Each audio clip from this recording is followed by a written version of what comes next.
Ce ne sont que quelques hectares, moins d'une dizaine sur les contreforts du massif de la Clappe. Mais ils pourraient bien contenir l'avenir du vignoble d'Occitanie. En cette année marquée par les ravages du mildiou, la récolte est pourtant excellente. Ces cépages-là ont résisté. Ça sont des résistances à mildiou. C'est une réaction d'hypersensibilité. Vous voyez que la plante s'est défendue. On savait que la résistance à mildiou, ce n'est pas totale. Il y a une tolérance assez importante, mais finalement, cette année montre que cette tolérance marche très bien dans des conditions extrêmes. Donc, il faut passer pour une année comme ça pour avoir la preuve que ça marche. Pour ça, il aura fallu plusieurs dizaines d'années de recherche. Mais en cette fin d'été 2018, il semblerait que le travail de l'unité expérimentale de l'INRA à Gruissan porte enfin ses fruits.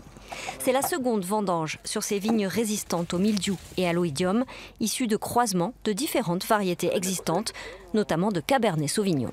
Cette variété, par exemple, possède des gènes qui lui permettent de déclencher un mécanisme de défense et ainsi évite la propagation des agents pathogènes. De ce fait, on peut réduire de 80% l'utilisation de fongicides, voire ne pas en utiliser du tout.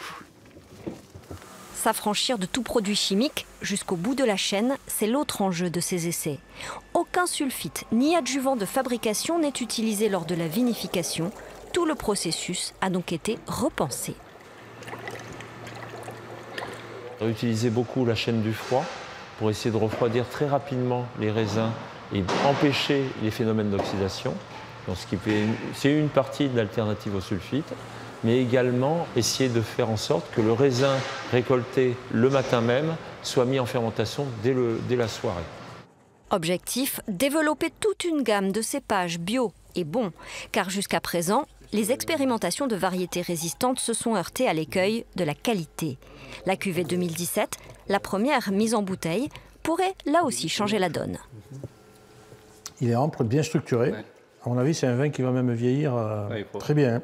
Il y a une bonne chaleur en bouche aussi, mais bien équilibré, quoi. Vraiment très peu d'amertume, je ne perçois pas. Non.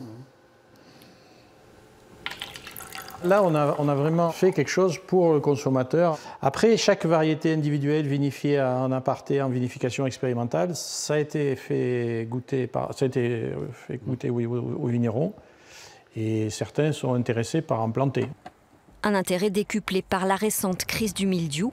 Plusieurs vignerons ont commencé cette année à planter ces cépages, mais toujours à titre expérimental, sous le contrôle de l'INRA.